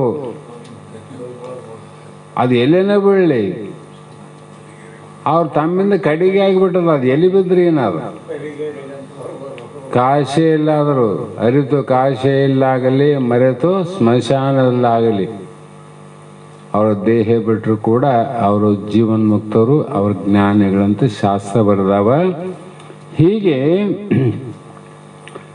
ಈ ರೀತಿ ಕರ್ಮಾವಳಿಯು ನಾಶವಾಗಿ ಅವಿದ್ಯಾ ಅಧ್ಯಾಸ ಸಂಶಯ ಕರ್ಮಗಳೆಲ್ಲ ನಾಶವಾದ ಮೇಲೆ ಮುಂದೆ ನಾನು ಜನ್ಮಾಂತರವನ್ನು ಪಡೆಯುತ್ತೇನೆ ಎನ್ನುವ ಭ್ರಾಂತಿಯೂ ಅವನಿಗೆಲ್ಲ ಎಲ್ಲ ನಷ್ಟ ಆಗ್ಯದ. ಏನದ ಅವನಲ್ಲಿ ಯಾವುದೂ ಇಲ್ಲ ಅಂತ. ಅವನು ಮೊದಲೇದೇ ಇಲ್ಲ, ಎರಡನೇದು ಬರೋದಿಲ್ಲ ಅಂತ. ಮೊದಲೇದು ನಾನು ಸಾಯೋದೇ ಇಲ್ಲ ಅಂದಾಗ ಮತ್ತೆ ಹುಡ್ತಂಬದು ಅದ್ಯಾಕೆ ವಿಚಾರ ಮಾಡಕ್ ಹೋಗ್ತಾನೆ? ಶಾಸ್ತ್ರದ ಗುಟ್ಟೇನದ? ನಾನು ಸಾಯೋನಲ್ಲ. ಸತ್ರೆ ಹುಟ್ಟಬೇಕು, ಹುಟ್ಟಿದ ಮೇಲೆ ಸಾಯ್ತಾನ. ಸತ್ತ ಮೇಲೆ ಮತ್ತೆ ಹುಟ್ಟಬೇಕಲ್ಲ. ಸಾಯೋದೇ ಇಲ್ಲ ಅಂದಮೇಲೆ ಅವನು ಹುಟ್ಟುತ್ತಂಬ ಭ್ರಮೆ ಹಾಕಿರ್ತದ. ಅವನಲ್ಲಿ ಭ್ರಮೆ ಇರಂಗಿಲ್ಲ. ಆ ಕಾರಣದಿಂದ ಕಿಂತು ದೇಹವೇ ನಾನೆಂಬ ಜ್ಞಾನದಿಂದ ಸಂಶಯ ರಹಿತ ನಿಶ್ಚಯ ಜ್ಞಾನ ಉಳ್ಳವನಾಗಿರುತ್ತಾನೆ. ಏನಾಯ್ತು? ದೇಹವೇ ನಾನಂತ ಜ್ಞಾನ ಇತ್ತು, ಈಗ ಆತ್ಮವೇ ನಾನು ಅನ್ನುವಂಥ ಜ್ಞಾನ. ದೇಹದ ಜ್ಞಾನ ಅಂತ ಯಾಕೆ ಬರೋರು? ದೇಹ ನಾನು ಅನ್ನುವಂಥ ಜ್ಞಾನ ಇದು ಒಂದು ಜನ್ಮದಿಂದ ಬಂದಿಲ್ಲ, ಹಲವು ಜನ್ಮದಿಂದ ಎಲ್ಲ ದೇಹದಲ್ಲಿರುವಂಥ ಜೀವಿಗಳು ಆಯಾ ದೇಹವನ್ನು ನಾನು ನಾನು ಅಂತ ಎಲ್ಲ ಪಕ್ಷಿ ಪ್ರಾಣಿ ಇರುವೆ ಕೂಡ ತನ್ನ ದೇಹವನ್ನು ರಕ್ಷಣೆ ಮಾಡ್ಕೊಂತ. ಒಂದು ಅಲ್ಲಿ ಆದ ಅಂದರೆ ಓಡಾಡ್ತದ, ವಿಶ್ವ ಅಂದರೆ ಓಡಿ ಹೋಗ್ತದೆ. ಯಾಕೆ? ಜೀವ ಭಯದಿಂದ. ದೇಹ ನಾನಂತ ಅವಕ್ಕಾಗಲಿಲ್ಲ. ಮೊದಲು ಪೂರ್ವಕಾಲದಲ್ಲಿ ಜ್ಞಾನ ಆಗೋದಕ್ಕಿಂತ ಮುಂಚಿತವಾಗಿ ದೇಹವೇ ನಾನು ಅನ್ನುವ ದೃಢ ಜ್ಞಾನ ಆಗಿದೆ ಎಲ್ಲರಿಗೆ. ಇನ್ನು ಅದೃಢ ಜ್ಞಾನ ಆಗ್ಯದ. ದೃಢಜ್ಞಾನ. ಈಗ ಆ ದೇಹವೇ ನಾನು ಅಲ್ಲ ಅನ್ನೋದು ದೃಢ ಆಗ್ಬೇಕು ನೋಡಿ ಅಷ್ಟೆ. ಇದಲ್ಲ ಅಂತಾದರೆ ಇನ್ನೊಂದು ನೀವು ಹೌದಂತ ಅರ್ಥ. ಉಲ್ಟನೇ ಅದು ಅರ್ಥ ಅಲ್ಲೇ ಇರ್ತದೆ. ಹೀಗೆ ಉಪಾದಾನ ಕಾರಣವಾದ ಅಜ್ಞಾನವು ನಾಶವಾದ ಕೂಡಲೇ ಕಾರ್ಯರೂಪದ ಶರೀರವು ಕೂಡ ನಾಶವಾಗಬೇಕಾಗಿತ್ತು. ಮೊದಲು ಹೇಳಿದ್ನಲ್ಲ, ಆಗೋದಿಲ್ಲ. ಪರಂತು ಪೆಟ್ಟಿಗೆ ಒಳಗಿನ ಕರ್ಪೂರವನ್ನು ತೆಗೆದರೂ ಕೂಡ ಕೆಲವು ಕಾಲ ಕರ್ಪೂರದ ವಾಸನೆ ಆ ಪೆಟ್ಟಿಗೆಯೊಳಗೆ ಇದ್ದಂತೆ. ಕರ್ಪೂರ ಆದೇನು?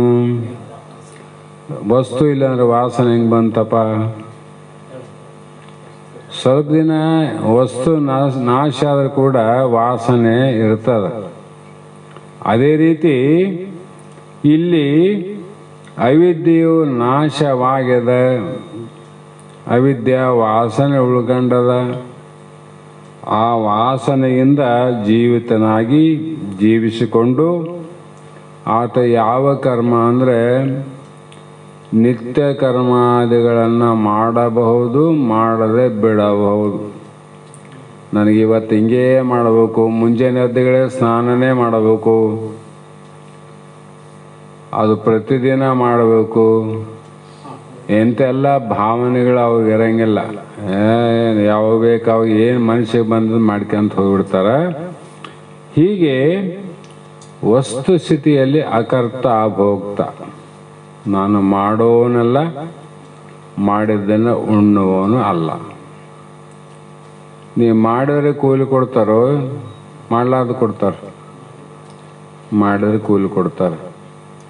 ಆ ಮಾಡಿದ ಕೂಲಿಯನ್ನು ತಗೊಂಡು ಉಣ್ಬೇಕಲ್ಲ. ನೀನು ಉಣ್ಬೇಕಾದ್ರೆ ಕೂಲಿ ಬೇಕಲ್ಲ. ಇಲ್ಲಿ ಮಾಡೇ ಇಲ್ಲ ಆಮೇಲೆ ಮಾಡಿದ ಕೂಲಿನಿಲ್ಲ, ಕೂಲಿ ಇಲ್ಲ ಅಂದ್ರೆ ತಿನ್ನೋದೂ ಇಲ್ಲ ಅಂತ.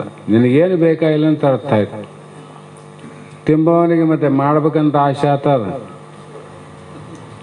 ಮತ್ತೆ ಯಾಕೆ ಬೇಕಂದ್ರೆ ಏನು ಮಾಡ್ಬೇಕಂತ ಅದ. ಇವನೇ ಅಭೋಕ್ತ, ಅವನಿಗೇನು ಹಸಿವು ಇಲ್ಲ, ನೀರು ಅಡಿಕೆ ಇಲ್ಲ, ಏನು ಅದೇನು ಎಂದಾಗ ಅಭೋಕ್ತ ಅಕರ್ತನಾಗಿ ಇರುತ್ತಾನೆ. ಆದ್ದರಿಂದ ಅಂಥ ಯೋಗಿಗೆ ನಾ ಈ ಮೊದಲು ಏನು ಹೇಳಿದೆ, ಯೋಗಿ ಅಂತ ಯಾರಿಗೆ ಹೇಳ್ಬೇಕು? ಅಂತಹ ಯೋಗಿಗೆ ಜೀವನ್ ಮುಕ್ತನೆನಿಸುವನು. ಸತ್ತ ಮೇಲೆ ಮುಕ್ತ ಆಗೋದಲ್ಲ, ಜೀವಂತ ಇರುವಾಗನೇ ಮುಕ್ತ ಆತ. ಜೀವಂತ ಇರುವಾಗನೇ ಮುಕ್ತ. ಅದಕ್ಕೆ ಜೀವನ್ ಮುಕ್ತ. ಜೀವ ಇರ್ತದ, ಮುಕ್ತ ಆಗಿರ್ತದೆ. ಇದು ಜೀವನ್ಮುಕ್ತನ ಸ್ಥಿತಿ. ಹಾಗಾಗಿ ಜೀವಿಸಿಕೊಂಡು ಇರುವಂಥ ಮುಕ್ತರೇನು ಜೀವನ್ಮುಕ್ತರಾರ, ಅವರಿಂದನೇ ಇದು ಗುರು ಪರಂಪರೆ ಬೆಳೀತು. ಅವರೇ ಜ್ಞಾನ ಉಪದೇಶವನ್ನು ಮಾಡಲಿಕ್ಕೆ ಕರ್ತರಾದರು. ಅವರಿಂದನೇ ನಮ್ಮಂಥವರಿಗೆ ಜ್ಞಾನ ಆಗ್ತದೆ ವಿನಃ ಎಲ್ಲರೂ ಯಾವ ಮತ್ತು ಜೀವನ್ಮುಕ್ತ ಸ್ಥಿತಿಯಲ್ಲಿ, ವಿದೇಹ ಮುಕ್ತ ಸ್ಥಿತಿಯಲ್ಲಿ ಹೋಗ್ಬಿಟ್ಟ ಗತಿ ಏನದು? ಆನಂದ ಇಬ್ಬರಿಗೂ ಒಂದೇ. ಜೀವನ್ಮುಕ್ತನಿಗೂ ಅದೇ ಆನಂದ, ವಿದೇಹ ಮುಕ್ತನಿಗೂ ಅದೇ ಆನಂದ. ಆದರೆ ಈ ಲೋಕಕ್ಕೆ ಉಪಕಾರ ಜೀವನ್ಮುಕ್ತರಿಂದ ಅಂತ ಹೇಳಿದ ಶಾಸ್ತ್ರ. ಜಗತ್ತಿಗೆ ನಮ್ಮಂಥವರಿಗೆ ಉಪಕಾರ ಮಾಡಿದ ಯಾರು? ಜೀವನ್ಮುಕ್ತರಿಂದ, ಏನೋ ವಿದೇಹ ಮುಕ್ತರಿಂದ. ಅದಕ್ಕೆ ಶಾಸ್ತ್ರ ಬರೋ ಉಪಕಾರ ಯಾರಿಂದ? ಜೀವನ್ಮುಕ್ತರಿಂದ ಈ ಲೋಕಕ್ಕೆ ಉಪಕಾರ ಉಂಟು. ಅವ್ರಿಗೇನ್ರಿ? ಅವ್ರಿಗೇನು ಅಪಾಯ ಇಲ್ಲ, ಅವ್ರಿಗೆ ಆನಂದ ಆಗ್ಯದ, ಅವರು ಹುಟ್ಟಂಗಿಲ್ಲ, ಆದ್ರೂ ಉಪಕಾರ ಆಗ್ಲಿಲ್ಲಲ್ಲ, ಉಪಕಾರ ಆಗಲಿಲ್ಲ ಅಂತ. ಹಾಗೆ ಮುಕ್ತನಾದ ಪುರುಷಂಗೆ ಮುಂದ ಮುಕ್ತಂಗಾದ ಅರಿವಿನ ಭೂಮಿಗಳು ಮುಕ್ತಿ ಪಥಗಳು ಉಂಟು. ಅವನು ನೆರೆಕೇಳು ವಿರತನ ಮೋಕ್ಷದ ಬಯಸುವುದೊಂದು, ಗುರುಗಳನ್ನು ಐದಿ ವಿಚಾರಿಪದೊಂದು, ನಿಸ್ಸಂಗತೆಯಂ ಪಡೆಯುವುದೊಂದು, ನಿಸ್ಸಂಶಯ ಸುಖವಿಡಿದಿಹದೊಂದು, ವಾಸನೆ ವಿಲಯವ ನೈದದ ಒಂದು, ಭಾಸುರವೆನಿಸುವ ತೂರ್ಯವದೊಂದು, ಮೇಲಣ ತೂರ್ಯ ಅತೀತವೊಂದು, ಕೇಳಿಂತಿವೆ ಸುತ ಭೂಮಿಗಳೆಂದು, ತಿಳಿದ ಮುಕ್ತಿ ಪಥದೋಳ್ ಈಹುದೆಂದು, ಬಳಿಕ ವರದಂ ಸದ್ಗುರು ವರನು ಅಂದು. ಇವು ಬಹಳ ಮುಖ್ಯ. ಸಪ್ತ ಭೂಮಿಕೆ ಅಂತೀವಲ್ಲ,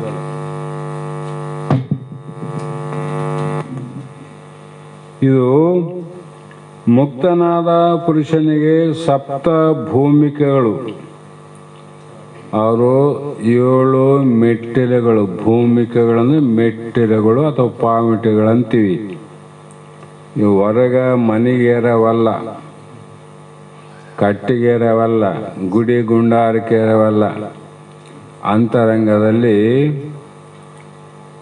ಸಹಸ್ರದಳ ಕಮಲ ಅಥವಾ ಬ್ರಹ್ಮರಂಧ್ರಕ್ಕೆ ಹೋಗುವಂಥ ವೃತ್ತಿವು. ಎಲ್ಲಿ ಬ್ರಹ್ಮರಂಧ್ರ. ಇವು ಒಳಗನು 7 ನಮಗೆ ಏಳಕ್ಕ ಒಂದೆರಡು ಏರಕ್ಕಾಗೋದಿಲ್ಲ. ನಾ ತಿರುಪತಿಗೆ ಇಷ್ಟು ಏರಿ ಬಂದೆ, ಶ್ರೀಶೈಲು ಇಷ್ಟು ಏರಿ ಬಂದೆ, ಮಲ್ಲಯ್ಯನು ಇಷ್ಟು ಏರಿದಂತ ಏರಿ ಏರಿ ಏರಿ ಮೊಳಕಾಲು ಬ್ಯಾನೆ ಮಾಡ್ಕೊಂಡು ಮನೆಗೆ ಬರ್ತಾವ. ಬ್ಯಾನೆ ಆಗ್ತಾವಿಲ್ಲ. ಇವು 7ರಲ್ಲಿ ಒಂದೆರಡು ಏರಿ ಸಾಕು, ಅಷ್ಟು ಆನಂದ ಆಗ್ತದೆ. ಅವು 1000 ಏರಿದ್ರು ಕೂಡ ದಣಿಕೆ ಆಯ್ತು ವಿನ ನಿನಗೇನು ಆನಂದ ಆಯ್ತಾ ನೀನು? ಹಾಗಾಗಿ ಮುಕ್ತನಾದವನಿಗೆ ಏನು ಪ್ರಾಪ್ತಿಯಾಗ್ತವಂದ್ರೆ ಅರಿವಿನ ಭೂಮಿಕೆಗಳಂದ್ರು. ಅರಿವಿನಂದ್ರೆ ಜ್ಞಾನದ ಭೂಮಿಕೆಗಳು. ಅವು ಎಷ್ಟು ಅಂದರೆ ಸಪ್ತ ಭೂಮಿಗಳು ಒಂದು.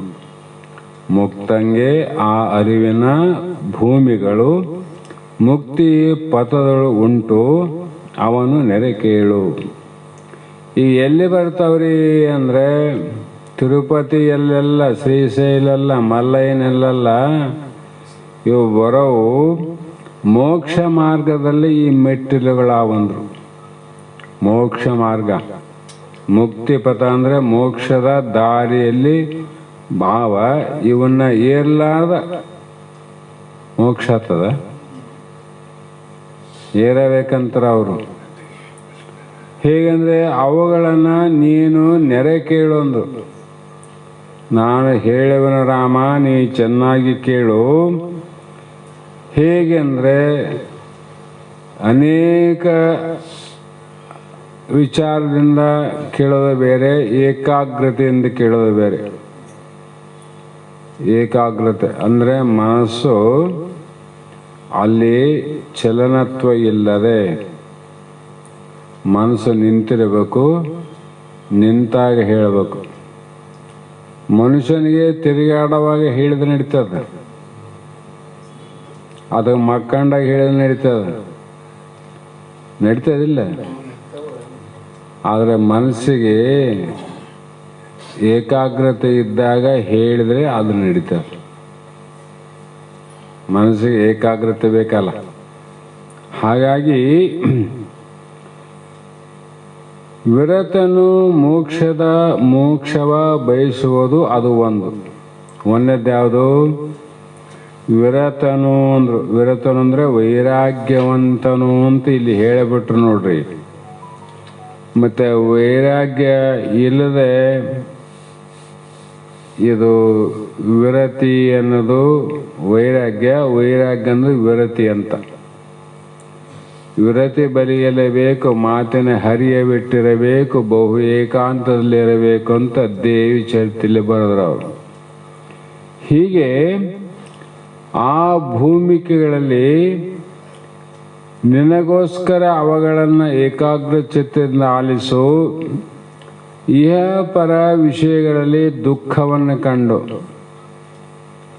ಇಲ್ಲಿ ನಿಧಿಧ್ಯಾಸದ ವಿರತಿ, ಆ ವಿರತಿ ಬೇರೆ, ಸಾಮಾನ್ಯ ವಿರತಿ.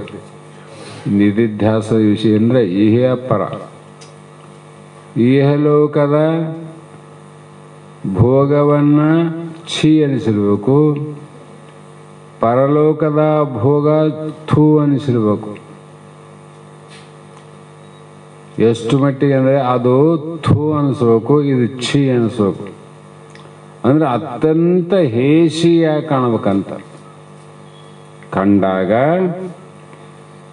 ಇಹ ಪರ ವಿಷಯಗಳಲ್ಲಿ ದುಃಖವನ್ನೇ ಕಂಡು, ದುಃಖ ಏನು ದುಃಖ, ಇಹದಲ್ಲಿ ಏನದ ಎಲ್ಲ ಗೊತ್ತಿದ್ದು ನಾವು ಮೂಲ ಆದ್ರೂ ಕೊಡೋಬೇಕು. ಎಲ್ಲರೂ ಜನನ ಮರಣ ದುಃಖವಿಲ್ಲ. ದುಃಖದ ಜನನವನ್ನು ನಾವು ಸುಖ ಅಂತ ತಿಳ್ಕೊಂಡ್ವಿ, ದುಃಖದ ಮರಣವನ್ನು ನಾವು ಕೂಡ ಸುಖ ಅಂತಲೇ ತಿಳ್ಕೊಂಡಿವಿ. ಇಲ್ಲಿ ಹುಟ್ಟಿದಾಗ ಸುಖ ಅಂತೀವಿ, ದುಃಖದಾಗ ಸುಖ ಅಂತ ಹೆಂಗಂತೀರಿ? ನಿನಗೇನು ಗೊತ್ತು, ಸಾಯುವವನು ಗೊತ್ತು. ಆ ಒಂದು ಸಿಡಿಲ ಸಮುದಾಯದ ಅದು ಬಂದು ಹೊಡೆ ಕಾಲಕ್ಕೆ ಗೊತ್ತು ಅವನಿಗೆ, ಇರಬೇಕಂತ ಅಪೇಕ್ಷೆ ಇರೋಂಗಿಲ್ಲ. ಸತ್ರ ನಾನು ಆರಾಮಾಗ್ತೀನಿ ಅಂತಾನಿಲ್ರಿ. ಅಂದರೆ ದುಃಖದಲ್ಲಿ ಸುಖವೇ ಸನಿಲ್ಲ ಅವನು. ಇವೆರಡನ್ನ ಬಿಟ್ಟು ಮತ್ತೆ ಅಲ್ಲಿ ಭಾಳ ಪುಣ್ಯ ಮಾಡಿ ಪರಲೋಕಕ್ಕೆ ಹೋಗಿ ಕ್ಷೀಣೆ ಪುಣ್ಯ ಮರ್ತಲೋಕ ವಿಶಂತಿ, ಅಲ್ಲಿ ಹುಟ್ಟಿ ಮತ್ತೆ ಇಲ್ಲಿ ಬರ್ತಕ್ಕಂಥದ್ದು ಏನಾವ ಎರಡು ಒಂದೇ ಅಂತ ತಿಳ್ಕೊಂಡವನು. ಇದು ಥೂ ಅಂದ, ಅದು ಛೀ ಅಂದಷ್ಟು. ಹಾಗಾಗಿ ಇಂಥ ವಿಷಯವನ್ನ ತಾನು ತಿಳಿದುಕೊಂಡು ಇದರಿಂದ ಮುಕ್ತಿಯನ್ನು ಪಡಿಬೇಕಾಗಿದೆ ಅವನಿಗೆ. ಇಹದ ಸುಖ ದುಃಖದಿಂದ ಮುಕ್ತಿ ಪಡಿಬೇಕು, ಪರಲೋಕದ ಸುಖದಿಂದ ಮುಕ್ತಿಯನ್ನು ಪಡಿಬೇಕು. ಇದನ್ನ ಪಡಿಬೇಕಾಗಿತ್ತು ಅನ್ನೋ ಇಚ್ಛೆ ಬಂತಿಲ್ಲ. ಅದು ಏನು ಅಂದರೆ ಗುರುಗಳನ್ನ ಐದೇ ವಿಚಾರಿಪದು ಒಂದು. ಅವನು ಗುರುಗಳನ್ನ ಹೊಂದಿ, ಅರ್ಥಾತ್ ವಿವೇಕ ವೈರಾಗ್ಯ ಸಾಧನ ಚತುಷ್ಟಯ ಸಂಪನ್ನನಾದವನು ನಿತ್ಯ ಸುಖವನ್ನ ನನಗೆ ಕೊಡೋರು ಆರಪ. ಏದಲ್ಲಿ ದುಃಖ ಅದ, ಪರದಲ್ಲಿ ದುಃಖ ಅದ, ನಿತ್ಯ ಸುಖ ಬೇಕಾಗ್ಯದ. ಅಂಥ ಸುಖವನ್ನ ಕೊಡುವವರು ಆರು. ಹೀಗೆಂದು ಗುರುಶಾಸ್ತ್ರಾದಿಗಳಿಂದ ತನ್ನನ್ನು ತಿಳಿಯಬೇಕೆಂಬ ಇಚ್ಛೆ ಏನಾಯ್ತಲ್ಲ, ಇದೇ ಮೊದಲನೆಯ ಸುಖೇಚ್ಛೆ ಎಂಬ ಭೂಮಿಕೆ. ಇದು ದಾಟಿರಲಿಲ್ಲ ನೀವೆಲ್ಲ. ಸಪ್ತ ಭೂಮಿಕೆಗಳಲ್ಲಿ ನಮ್ಮಲ್ಲಿ ಎಷ್ಟಾವಂತ ನೋಡ್ಕೋಬೇಕು. ಕನ್ನಡ ಯಾಕೆ ನೋಡ್ಬೇಕು? ನಮ್ಮ ಮುಖ ಹೆಂಗಾದಂತ ನೋಡ್ಬೇಕು. ಸುಮ್ಮನೆ ನೋಡ್ಕೊಂತ ಹೋಗೋದೇನು? ಕನ್ನಡ ನೋಡೋದು ನಮ್ಮ ಮುಖದಲ್ಲಿ ಏನು ವ್ಯತ್ಯಾಸ ಆಗ್ಯದಂತ ನೋಡ್ತೀವಿಲ್ಲ. ಸಪ್ತ ಭೂಮಿಕೆಗಳಲ್ಲಿ ಕೂಡ ಯಾಕೆ ಲಕ್ಷ್ಯ ಇಟ್ಟು ಕೇಳಬೇಕಂದ್ರೆ ನಮ್ಮಲ್ಲಿ ಎಷ್ಟು ಬಂದವ, ಮೊದಲನೇ ಭೂಮಿಕೆಯಲ್ಲಿವೋ, ಎರಡನೇ ಭೂಮಿಕೆಯಲ್ಲಿವೋ, ಇನ್ನು ಏಳನೇ ಭೂಮಿಕೆ ದಾಟಿವೋ ಅನ್ನೋದನ್ನು ನಾವು ಒಳಗೆ ತಿಳ್ಕೋಬೇಕು. ಮುಂದೆ ಹೇಳಬಾರ್ದು. ನಾನು ಎಷ್ಟು ಭೂಮಿಕೆ ಬಂದಿನಂದರೆ ಯಾರ ಮುಂದೆ ಹೇಳಬಾರ್ದು. ಅದು ಅಂತರಂಗದ ವಿಷಯ. ಅದು ಹೇಳ್ದಾರ್ರಿ ಕೆಲವರು ಅಂದರೆ ಹೇಳಿಬಿಡು, ಅವನು ತೊಗೊಂಡು ನೀವೇನು ಮಾಡ್ತೀರಿ, ಅವನು ತೊಗೊಂಡು ನಾವೇನು ಮಾಡೋದ. ಒಟ್ಟು ನಮ್ಮಲ್ಲಿ ಅವೆಲ್ಲ ನೋಡ್ಕೋಬೇಕಾಗ್ಯದ. ಇದು ಒಂದು ಮೊದಲನೆಯದು ಸುಖೇಚ್ಛೆ ಅನ್ನುವಂಥದ್ದು. ಮತ್ತೆ ಗುರುಶಾಸ್ತ್ರಾದಿಗಳಿಂದ ಕೂಡಿದ ಗುರುನು ಸಿಕ್ಕ, ಶಾಸನ ಸಿಕ್ತು. ಸಿಕ್ಕ ಮೇಲೆ ಗುರು ಸೇವೆ ಮಾಡೋದು ಸಿಗೋದು ದುರ್ಲಭ. ಗುರು ಸಿಕ್ಕರು ಕೂಡ ಈಗ ಶಾಸ್ತ್ರ ಸಿಗೋದು ಬಹು ದುರ್ಲಭ. ಹೇಳ್ರಿ ನೀವು ಎಲ್ಲಾದ್ರೂ ಇಂಥಲ್ಲಿ ಬರೇ ಇಷ್ಟು ಕ್ರಮವಾಗಿ ಶಾಸ್ತ್ರ ನಡೀತಂತ. ಗುರು ಸಿಕ್ಕಿಲ್ಲೇನೋ? ಶಾಸ್ತ್ರಗಳು ಎಷ್ಟು ಮಂದಿ ಸಿಕ್ಕವ? ಕೆಲವು ಮಂದಿ ಸಿಕ್ಕಿರ್ಬೋದಿಲ್ಲ ಅಂತಲ್ಲ. ಸಿಕ್ಕಿದ್ರೆ ಸಿಕ್ಕ ಮೇಲೆ ಅವರು ಗುರು ಸೇವೆ ಮಾಡ್ಬೇಕು. ಮತ್ತೆ ಗುರುನಿಂದನೇ ಮಾಡೋದಲ್ಲ, ಗುರು ಸೇವೆ ಅಂತ ಹೇಳೋದು. ಆಪ್ತ ಅಂಗ ಸೇವಾ ಸದ್ಭಾವದಲ್ಲಿ. ಮತ್ತೆ ಸಂದರ್ಭ ಬಂತು ಅಂದರೆ ಭಿಕ್ಷಾಟನೆಯನ್ನು ಮಾಡಿ ಅದಕ್ಕೂ ತಯಾರಿರ್ಬೇಕು. ಗುರುವಿಗೆ ಏನಾದರೂ ಸಂದರ್ಭ ಬಂತಂದ್ರೆ ಭಿಕ್ಷೆ ಬೇಳಿ ತಂದಾದರೂ ಕೂಡ ಗುರುವಿನ ಹೊಟ್ಟೆ ತುಂಬಿಸ್ಬೇಕಂತ ಅವ ಶಾಸ್ತ್ರ. ನಾರದ ಮಹರ್ಷಿಗಳು ಅವರೆಲ್ಲ ಗುರುವಿಗೆ ಹೊರಟಾಗ ನೀರಡಿಕೆ ಆದಾಗ ನೀರಿನ ಭಿಕ್ಷೆಗಾಗಿ ಹೋದ್ ನೋಡಿ ನಾರದ. ಗುರುವಿನ ನೆರಳಿ ಕೂಡಿಸಿ ಅಪ್ಪ ನಾನು ನೀರು ತಂದು ಕೊಡ್ತಂತ ಹೋದ. ಆ ನೀರಿನಲ್ಲಿ ಪ್ರತಿಬಿಂಬ, ಸ್ತ್ರೀಗಳ ಪ್ರತಿಬಿಂಬ ನೋಡಿ ಆತಗ ಮೋಹದ ಇಚ್ಛೆ ಆಯಿತು. ಆ ಕತೆ ಬೇರದ ಆಮೇಲೆ ಹೇಳ. ಈ ಭಿಕ್ಷಾಟನೆ ಮಾಡೋದಕ್ಕೆ ಅಭಿಮಾನ ಇದ್ದವನು ಮಾಡ್ತಾನೆ, ಅಭಿಮಾನ ಇದ್ದವನು ಮಾಡೋಕ್ಕಾಗಲ್ಲ. ನಿರಭಿಮಾನ ಶೌಚಾದಿ ಯತಿ ಧರ್ಮ ಪಾಲನದಲ್ಲಿ ಯುಕ್ತನಾಗಿ, ಶೌಚಾದಿ ಅಂದರು ಆ ಮಠದ ಮುಂದೆ ಒಂದು ಕಾಗದ ಬಿದ್ದರೆ ಎತ್ತಿ ಹಾಕೋದು ನಮಗೆ ಹಂಗಿಲ್ಲ, ಮತ್ತೆ ಒಳಗೆ ಹಾಕಿ ಹೋಗ್ತೀವಿ. ಎತ್ತಿ ಹೊರಗೆ ಹಾಕೋದಾಗಲ್ಲ, ಎಲ್ಲರಂಗೆ ಅಂತಲ್ಲ, ನನ್ನ ಹಿಡ್ದ ಹೇಳ್ತೀನಿ, ಹೊರಗಿಂತಂದು ಒಳಗೆ ಹಾಕುವಂಥ ಕಾಲ ಅದ. ಇಲ್ಲಿ ಶೌಚಾದಿ ಮತ್ತು ಯತಿಗಳ ಧರ್ಮದಲ್ಲಿ ಅವರ ಧರ್ಮ ಏನದ ಅದೇ ಧರ್ಮ ಪಾಲನೆಗಳಲ್ಲಿ ಯುಕ್ತನಾಗಿ ಗುರುವಿನಲ್ಲಿ, ಗುರುವೇ ನಾನು ಆರು ಬ್ರಹ್ಮ ಆಗುವುದು. ಇಷ್ಟೇ ಪ್ರಶ್ನೆ, ನಾನಾರು ಬ್ರಹ್ಮ ಆರು ಅನ್ನುವ ಬಂಧ ಮೋಕ್ಷಗಳ ಸ್ವರೂಪ ಏನು? ನನಗಾಯ್ತು, ಬ್ರಹ್ಮಗಾಯ್ತು ಬಂಧ. ಆ ಬಂಧದ ಸ್ವರೂಪ ಹೇಗಿರ್ತದೆ ಬಂಧನಂದ್ರೆ? ಮತ್ತೆ ಈ ರೀತಿ ಪ್ರಶ್ನೆಗಳನ್ನು ಮಾಡಿ ಶ್ರವಣ ಮನನಗಳನ್ನು ಮಾಡುತ್ತಿರುವುದೇ ವಿಚಾರಣೆ ಎಂಬ ಎರಡನೇ ಭೂಮಿಕೆ. ಈಗ ನೋಡಿ, ನಾವಿಲ್ಲಿ ತಿಳ್ಕೋದು ವಿಚಾರ ಮಾಡೋದು ಎರಡನೇ ಭೂಮಿಕೆ. ಮತ್ತೆ ಬಳಿಕ ದೇಹಾದಿ ಪ್ರಪಂಚಕ್ಕೆ ಸಾಕ್ಷಿ ಸ್ವರೂಪವೇ ನಾನಿರುವನೆಂದು ನಿಶ್ಚಯಿಸುವುದೇ ಅಸಂಗವೆಂಬುವ ಮೂರನೇ ಭೂಮಿಕೆ.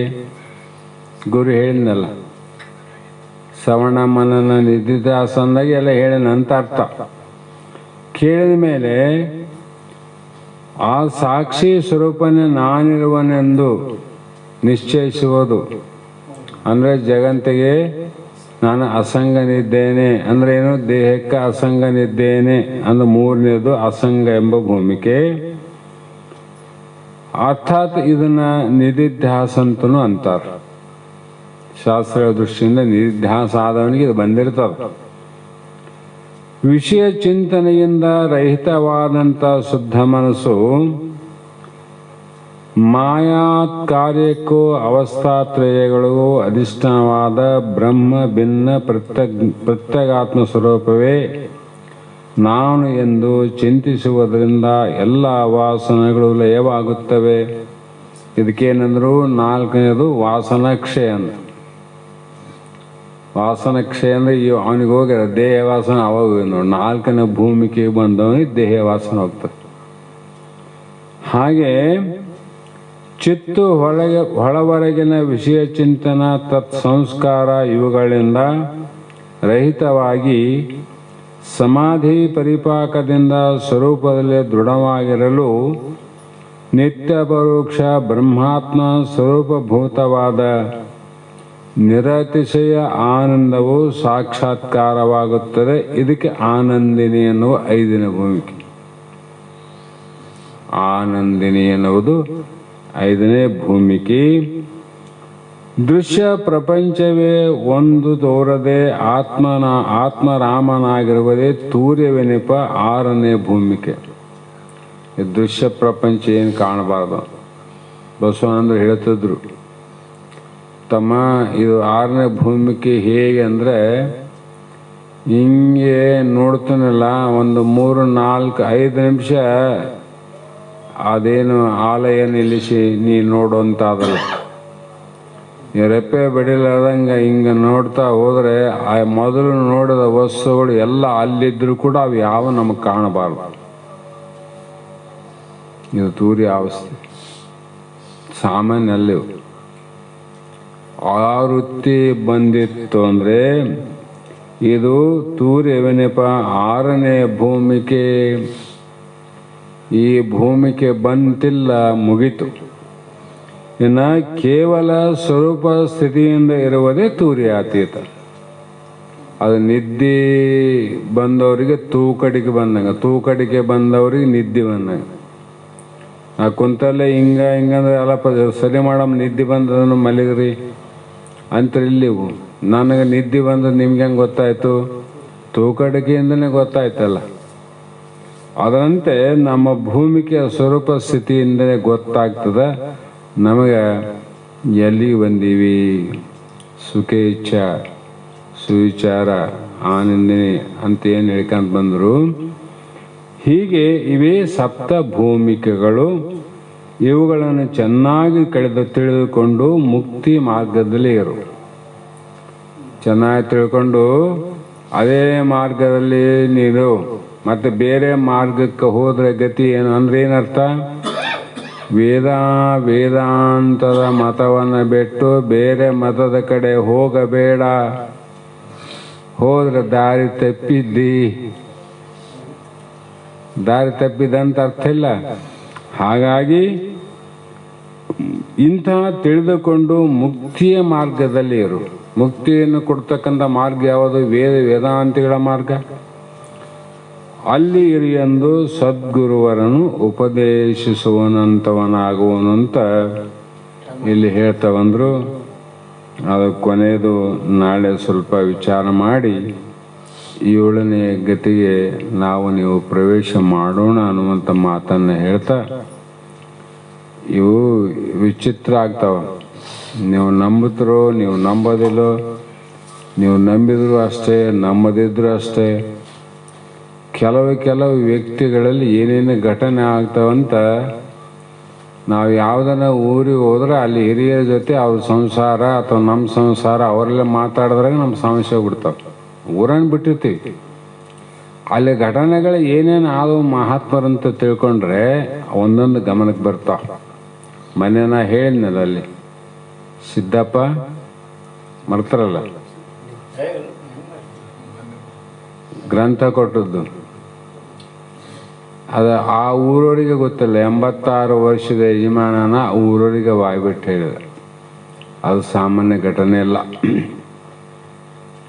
ಇವತ್ತು ದೇವದುರ್ಗದಲ್ಲಿ ನಮ್ಮ ಶಿಷ್ಯರ ಗಂಡ ಹೆಂಡ್ತಿಬ್ರು ದೇವದುರ್ಗ ಪಕ್ಕ. ಅದಕ್ಕೆ ಬಹಳ ದಿನ ಆಯಿತು, ಸ್ವಲ್ಪ ಆರೋಗ್ಯದಲ್ಲಿ ವ್ಯತ್ಯಾಸ.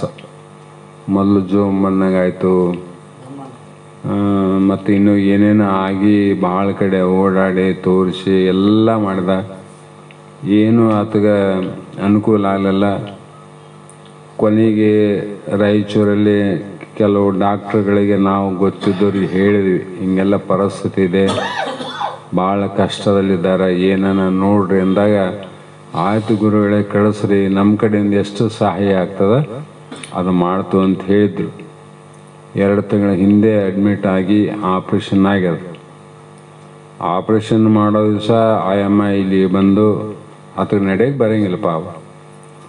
ಆತಗೆ ಮಂಗಲ ಮಾಡಿ ನಮಸ್ಕಾರ ಮಾಡಿ ಹೋದ್ಲು. ಆಗಲಮ್ಮ ಆಯುಷ್ಯ ಅಂತೂ ಭಗವಂತನ ಕೈಯಲ್ಲಿ ಅದ, ಮಾಡಂಗೆ ಮಾಡ್ರಿ ದೇವ್ರ ಅನ್ನಂತ ನಾವು ಸಹಜವಾಗಿ ಹೇಳ್ತೀವಿ. ನಾವೇನು ಅವತಾರ ಪುರುಷರಲ್ಲ, ಸಿದ್ಧಿ ಪುರುಷರಲ್ಲ, ಅದು ನಡ್ರಿ.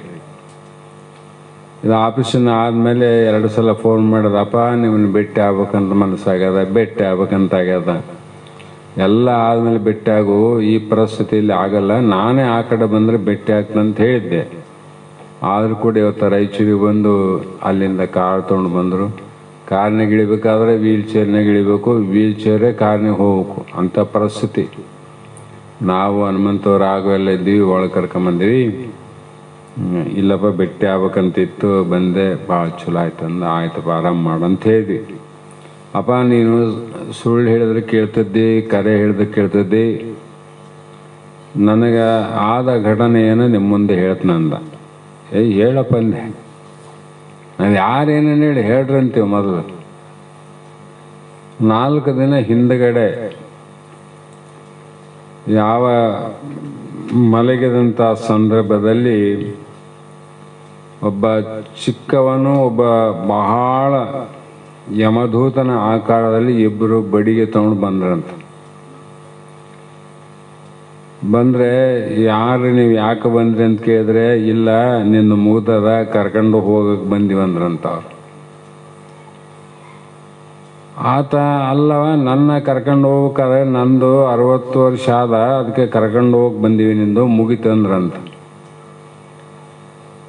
ಇನ್ನೊಂದ್ಸಲ ನಿಮ್ದು ಖಾತೆ ತೆಗೆದು ನೋಡ್ರಂತ ಈತ.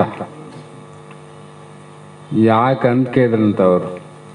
ನಂದು 60 ಇತ್ತು, ಆ ನಂತರದಲ್ಲಿ ಗುರುಗಳ ಆಶೀರ್ವಾದದಿಂದ ಮತ್ತೆ ನನಗೆ 20 ವರ್ಷ ಹೆಚ್ಚಾಗ್ಯದ, ಇನ್ನೊಂದ್ಸಲ ಖಾತೆ ತೆಗೆದು ನೋಡು, ಸರಿಗೆತ್ತು ಬಿಡು, ಇಲ್ಲಾಂದ್ರೆ ಕರ್ಕೊಂಡು ಹೋಗೋಣಂತ. ಅವರು ಮಾರಾಯಣ ಪುಸ್ತಕ ಇಂಥದ್ದು ತೆಗೆದು ನೋಡಿದ್ರೆ, ಇಲ್ಲಪ್ಪ ಬರಬರ ಅದ, ನಾವು ವಾಪಸ್ ಹೋಗ್ತು ಅಂತ ಹೇಳಿ ಹೋದಂಗಾಯ್ತು ನೋಡಪ್ಪ ಯಪ್ಪ ಅಂದ. ಸಿದ್ಧಾರೂಢ ಬಂದ ನಿನ್ನ ಪಾಲಿಗೆ. ಎಂತೆಂಥ ಘಟನೆಗಳು ನಡೀತಾವಂತ, ಇವುಗಳು ಬಹಳ ವಿಚಿತ್ರ. ಹಾಗಾಗಿ ಅದೇನೇ ಇರಲಿ, ಇವತ್ತಿನ ಶಾಸ್ತ್ರದ ವಾಕ್ಪುಷ್ಪಗಳನ್ನು ಗುರುಪಾದಕ್ಕೆ ಸಮರ್ಪಿಸಿ ನೀವು ಧನ್ಯರಾಗೋಣ ಅನ್ನೋ ಮಾತನ್ನು ಹೇಳ್ತಾ ಮಂಗಲವನ್ನು ಹೇಳ್ರಿ.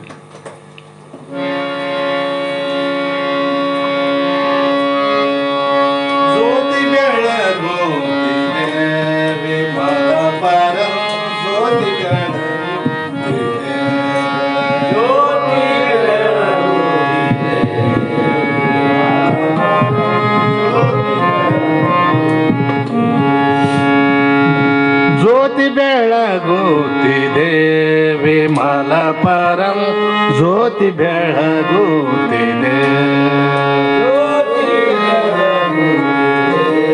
ವಿಮಲ ಪರಂ.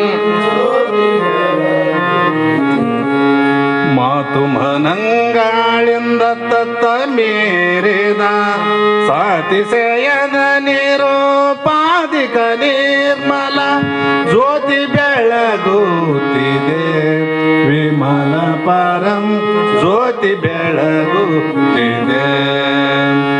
ಶಿವಧರ್ಮನಾಳವೆಂತೆಂಬ ಕಂಬದ ಮೇಲೆ ಸುವಿವೇಕ ಹೃದಯಾಬ್ಜ ಪ್ರಣತೆಯೊಳು ಸವೆಯದ ಸದ್ಭಕ್ತಿ ರಸ ತೈಲ ತೀವಿದ ಪ್ರವಿಮಲ ಕಳೆ ಎಂಬ ಒತ್ತಿ ಬಿಡಿದು ದಿವ್ಯ ಜ್ಯೋತಿ ಬೆಳಗುತ್ತಿದೆ.